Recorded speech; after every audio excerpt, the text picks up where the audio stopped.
Okay, so I've created the little swatch page in my sketchbook. This is the Hahnemuhle 100% cotton watercolor sketchbook. It's cold pressed. I will be honest, not a huge fan of this paper. Doesn't really react or act the way I expect cotton paper to act.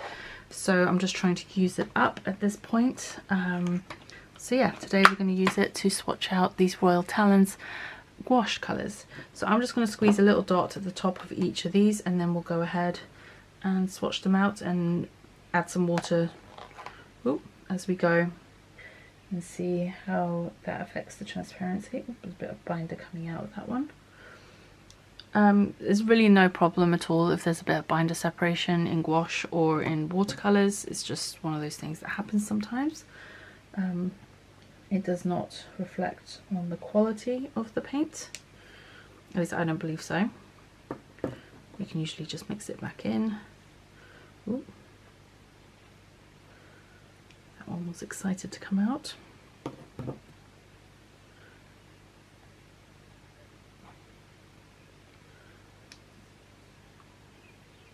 Maybe I'll just do these ones first and then we'll come back and do the other colours. Grab some clean water. Don't want the brush to be too wet.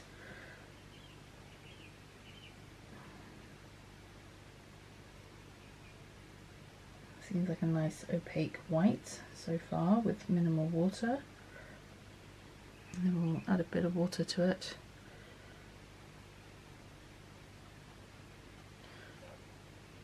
And then a bit more.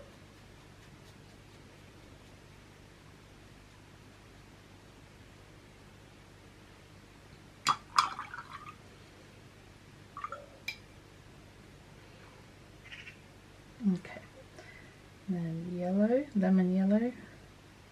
I have included the pigment information for anyone who's interested. It's PY3 for lemon yellow.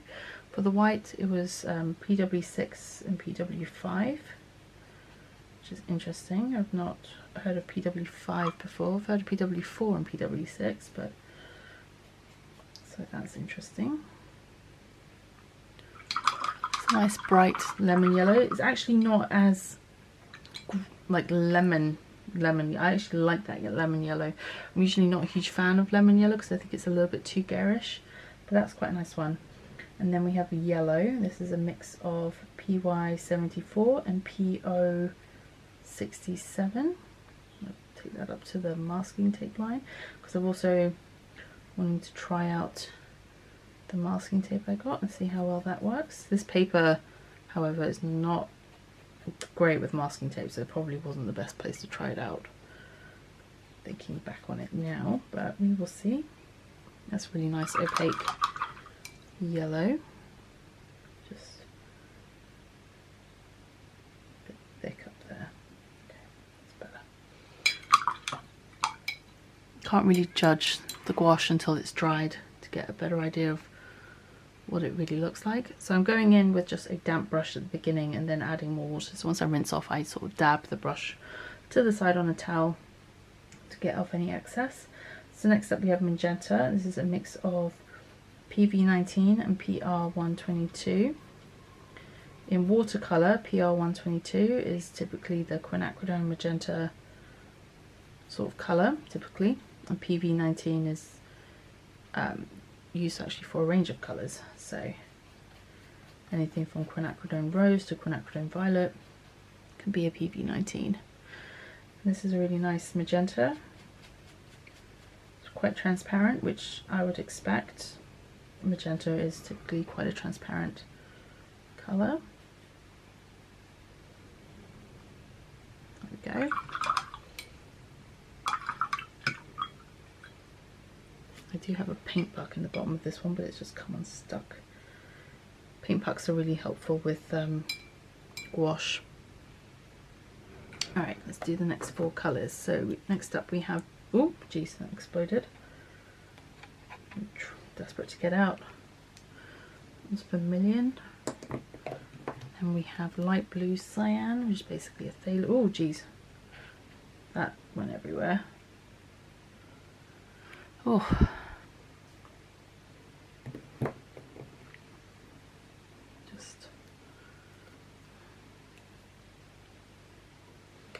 ultramarine is being a bit more well behaved. It's ultramarine deep. Ooh, jeez. And then we have black intense.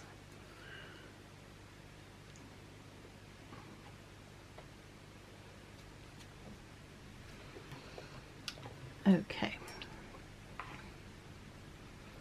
Right, so the vermilion is PR4. That's not a typical pigment you see in watercolors, but that's not surprising. Gouache, typically they use some pigments that you wouldn't normally find in watercolors sometimes.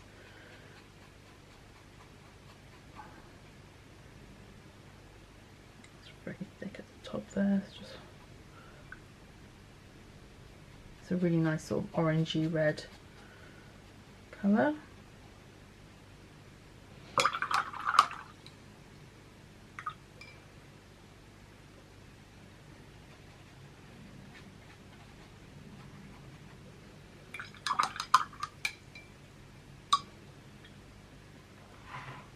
Red out. Okay. Next up we have the light blue cyan.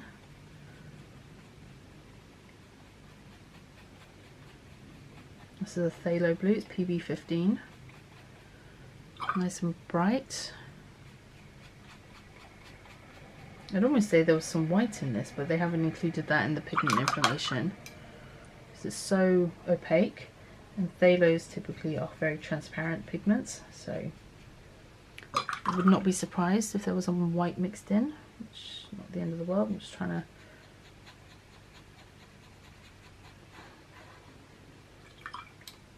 don't want that paint to get all sticky later.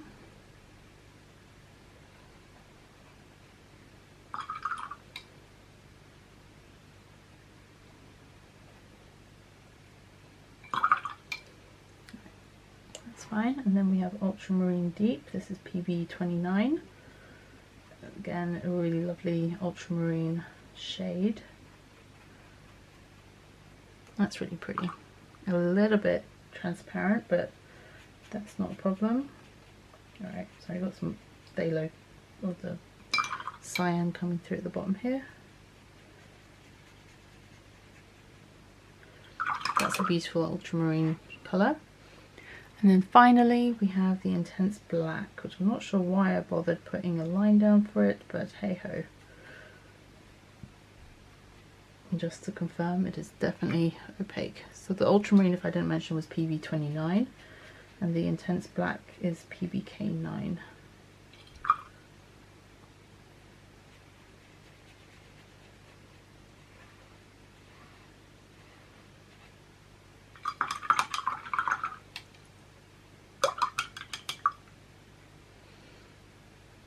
Okay, so that is that set. I'm just gonna, typically you should wait for the paper to be completely dry before you take the tape off, but I'm impatient, so yeah, and immediately it is tearing. This paper, this Hahnemuhle paper, is not a fan of masking tape. No matter what version of their paper I have tried, it has never liked masking tape. I think the surface is just a little bit too soft. That one was okay. A little bit of paper came up at the top there, not too bad.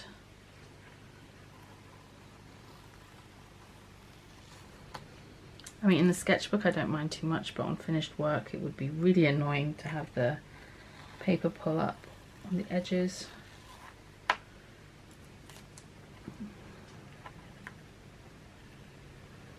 But it does work quite nicely. It gives nice crisp lines, so as far as the masking tape goes, it definitely does its job.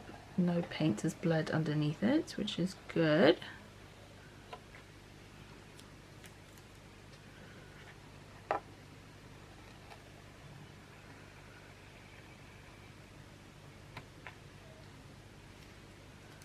Okay, so that's that. These colours are still drying, so we'll come back to them once they've dried. In the meantime, we will continue to swatch out the Arteza colours. I'm probably just going to do that to time lapse and then talk about all the colours at the end and what I thought of them. And yeah, so I will see you on the other side of that.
Okay, so I am back now. The swatches are all dry.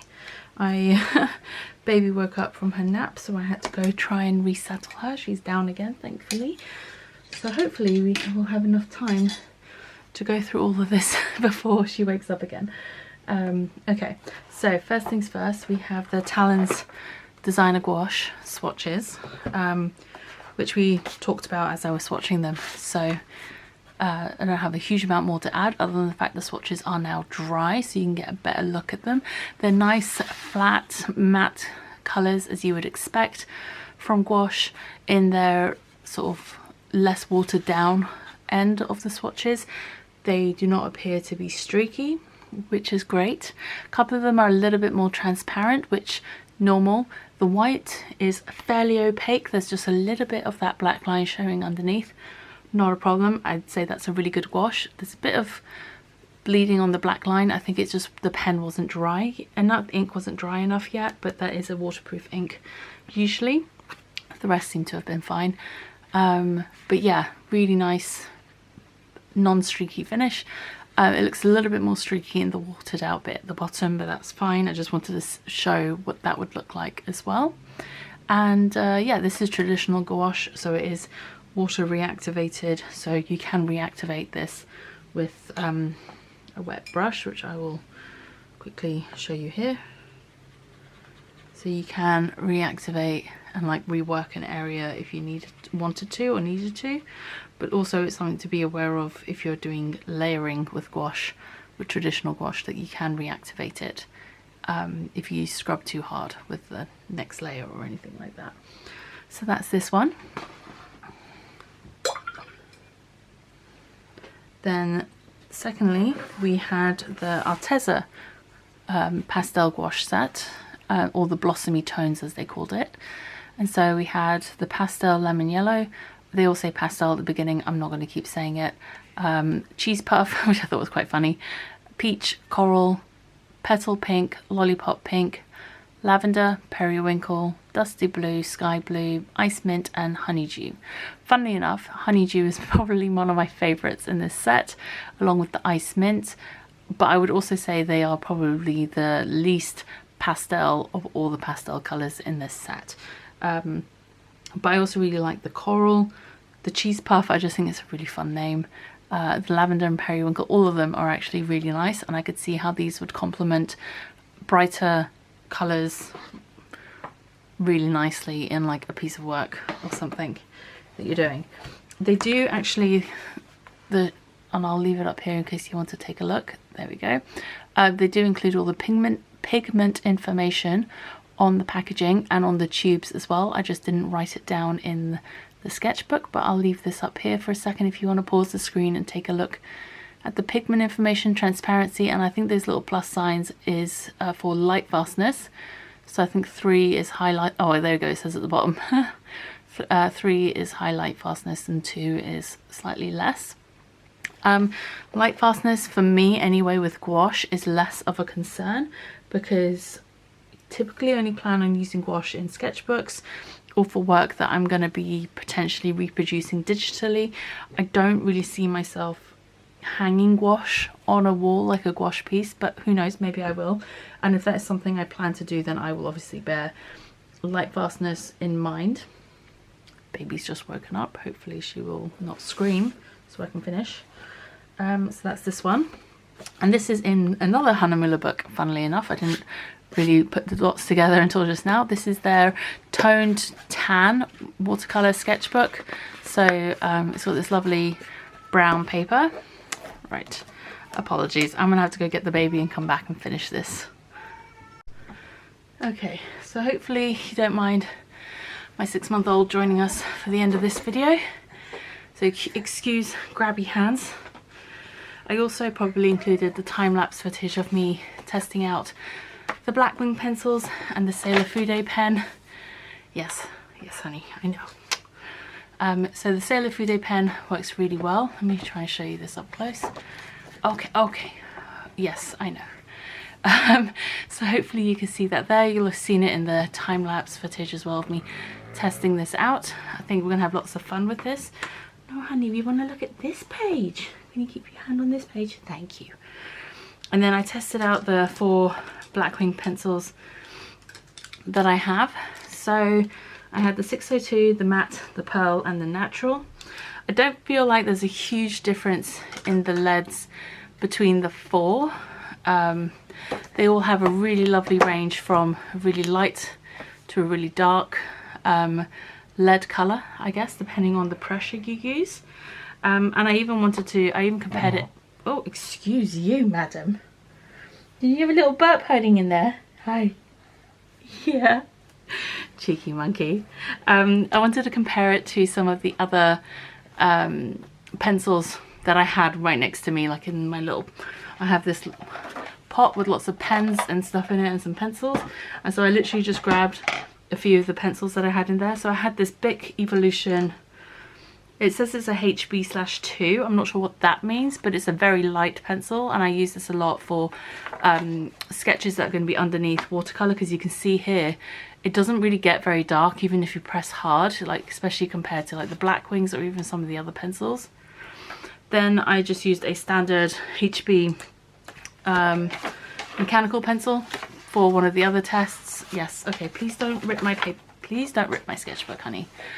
Okay. Sorry, I know this is a bit distracting at the end here, but there's not much I can do. This is why I don't get a lot of filming done during the day. Then I tried a Derwent Graphic 2B, so this is slightly softer lead, and that's this one here. Again, that's a little bit closer to some of the ranges you can get in the middle of the Blackwing pencils. And then last of all, I had Mars Lumograph Black in 8B. So this is a more true black color rather than a graphite, but you can see how dark that one gets, and it doesn't start out too lightly either. What, do you want to do some drawing? Not in your mouth. Yes. Okay. Should we let you at it? But yeah, that's a nice dark lead as well, but it doesn't get particularly light. Like even with very light pressure, it's still a lot darker than like the HB pencils. So yeah, I feel like the Blackwings definitely give you a nice range of darknesses and lightness of pencil. You can get really light lines like a light HB, but you can also get really dark, almost, I guess, like I'd say probably more like a 6B darkness at the end, at the hardest pressure with the Blackwing pencils. Here, look, here's a nice page. Do you want to hold a pencil? No? What are you trying to do? What are you trying to do? And play the ribbon? Okay, that's fine. Yeah, so the end of this video has been a bit chaotic. I apologize for lots of flappy baby hands in the way, but this is life. And like I said, this little bundle of cuteness is one major reason why I don't get a lot of stuff done filming wise for this channel. And naps are still a bit unpredictable in terms of how long they will be, so I never know how much time I'll have. Oh, you're gonna give them a little flip through? Yeah. What else do you find? Yeah. Okay. Anyway, I hope you're all having a wonderful start to the new year, and I will see you guys very soon. Like I said in my previous video, I think this video will go up after the last one I filmed. I do have some older videos that I still need to finish editing and uploading, so there's going to be a little bit of a disjointed feel to the next few videos, well, hopefully not too much. I have more haul videos coming as well. Like I said, I have a lot of stuff over on the bed next to my art desk. This is also like a secondary guest room, this space, so yeah, I have lots of things to go through, so I'm going to try and break it down into more manageable chunks of stuff to show you, so the whole videos aren't super long. And then yeah, I'll be back soon. Like I said, if you enjoyed this video, please give it a thumbs up. If you didn't mind the baby interruptions, please let me know. Like I said, I don't plan on filming with her too frequently, but maybe some outros will end up having her in them, because like I said, I can't do much about it. Anyway, thanks again. I'll see you guys soon. Take care. Have a wonderful new year, and I'll see you soon. Bye.